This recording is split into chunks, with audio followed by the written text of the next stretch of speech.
Hey everybody, back for another retro review, and this time, as you can see by the images here, this is my review of the Killer Instinct comics, which of course are based on the Killer Instinct, the 1990, the 1995, 1994 Killer Instinct video games. The 1994 Killer Instinct game was adapted into a comic in 1996, and this comic is pretty much an adaptation of the very first Killer Instinct video game. I've been looking for these comics for 7 years now. I saw this comic being reviewed on a website. I can't remember what the website was. Being reviewed on the website, and ever since then, I've been trying to find this and several other comics. I've been trying to find this in several other comics, and finally, once again, thanks to a guy named Mortal Kombat Comics with a K. His channel will be in the description box below, just in case anyone wants to try to find his channel. Um, I finally got to read this and several other comics, and this comic book right here.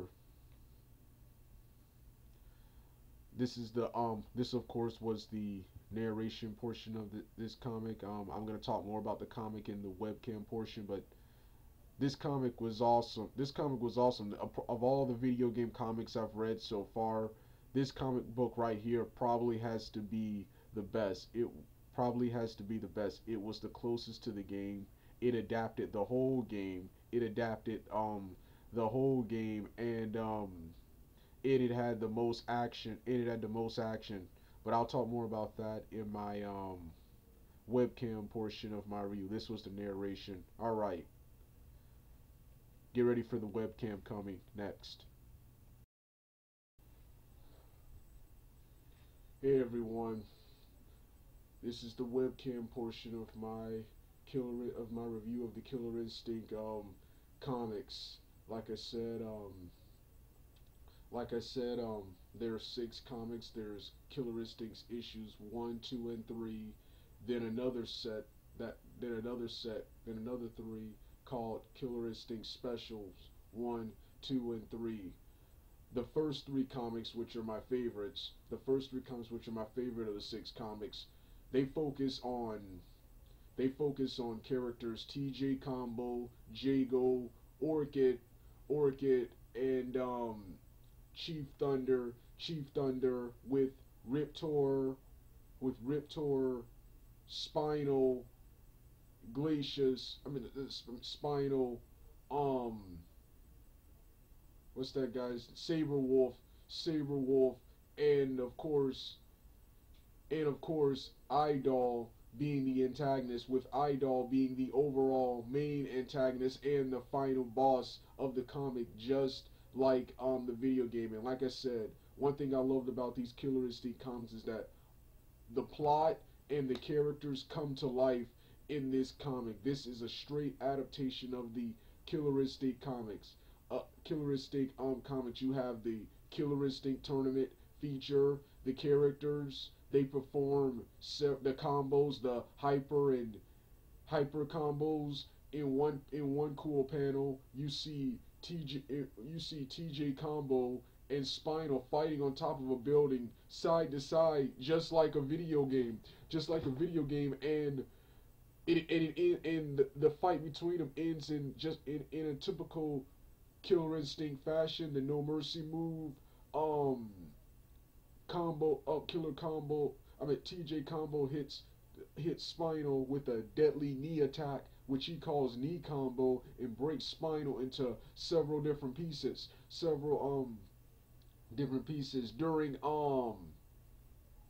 during Jago. Of course, the comic starts off with TJ Combo battling Riptor, whom he narrowly defeats. And of course, TJ Combo, true to his video game counterpart, he's competing in the Killer Instinct tournament because he was banned for boxing from using illegal bionic enhancements, and is now broke, and is now competing in the Killer Instinct tournament for money and to get the belt that was taken from him. in the next arc, in the next arc, you see Black Orchid. You see Black Orchid entering the Killer Instinct tournament to put an end to the sponsors' plans to create the Fulgors, the main antagonists, one of the major antagonists of the video game, the Fulgors, and of course trying to prevent his plans from bringing Idol, a demon from another dimension, to our world, to that world, to that world. Then of course Jago, you see him in a temple talking to the tiger, So pretty much every character every character comes to life in this comic. And Jago, then he fights Saberwolf in an awesome battle where he defeats Saberwolf with his signature uppercut, followed by the hyper combo. He says hyper combo in the comic, but he refuses the no mercy. He refuses the no mercy move, despite Saberwolf demanding that he finish him off, and then this comic features in the next fight Orchid and TJ and the Orchid and Chief Thunder fighting each other with Orchid barely defeating Chief Thunder, and once again refusing to finish him, much to the dismay of the audience and much to the surprise of Jago.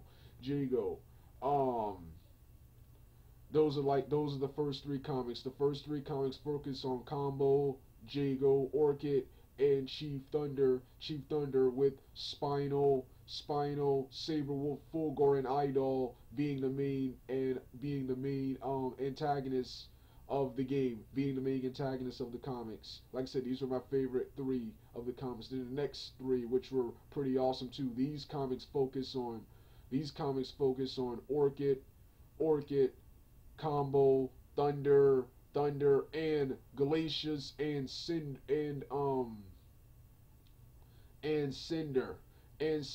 and of course Fulgor is once again one of the major antagonists of this comic.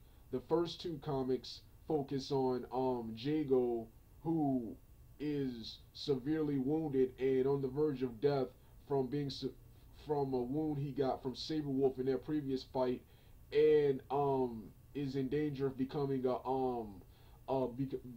werewolf. This comic also follows Glacius's temp, just like his video game counterpart. Glacius is an alien from another planet, and he fights in the tournament to get home. And of course Cinder, the flame creature, who of course fights Glacius and dies in the video game. He fights Glacius and dies in the comic. He fights, of course, to get a cure for his form, to turn him back to normal.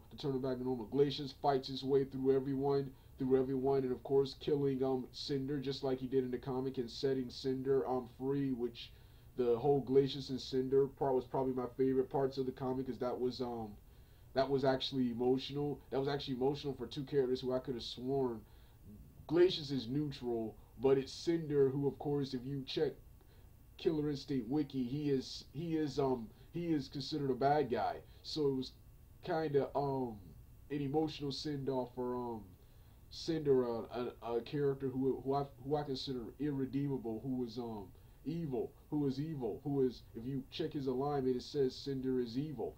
Glacius, of course, is neutral, and of course in the third arc of the comic, the third and final arc of the comic, Chief Thunder reveals his motivations for participating in the tournament. That's because he's looking for his long lost brother who fought in this tournament and got lost here, and in the comic is pondering on whether he will ever fight again, because he's failed his mission, that was to find his brother. He eventually fights one of the Fulgors, one of the Ultra Tech controlled Fulgors, and and manages to free the full and Orchid manages to free the Fulgore from the Ultratech's control, and he defeats the Fulgore, and it is revealed that this Fulgore this Fulgore unit this Fulgore unit was his brother underneath the cybernetics, underneath underneath the cyber underneath the cybernetics. And of course,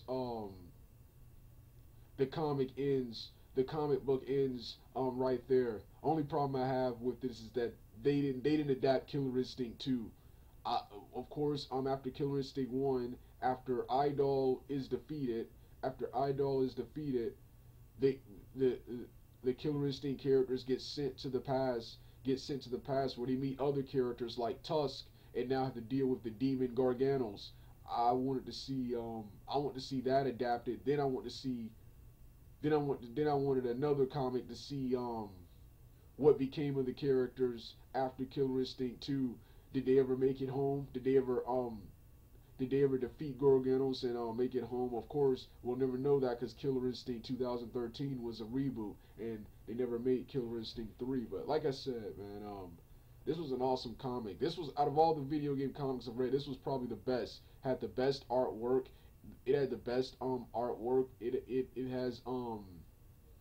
has, even though this book was in the 90s, it has 2000s 2000s comic book artwork. It looks like a comic book of today, whereas the other two comics I've read, the Eternal Champions and Mortal Kombat comics, look like the early 90s. But this comic actually looks like it could have been released it could have been released today. Of course, it was released in 1996. Then of course, lots of action, just like the video games. The comic is also unintentionally funny during a fight between Jago and Riptor. Jago, he actually says, "By the tiger, does anyone in your family have fresh smelling breath?" Um, so and like the storylines for the characters, like I said, the characters and the story comes to life in this comic. They pretty much adapted the whole entire video game. And of course the Killer Instinct characters team up to battle Idol, just like in the video game. So like I said, awesome comic. Well, this was my review of the Killer Instinct comic books. Next is the Mortal Kombat Blood and Thunder series. Alright, I'm out.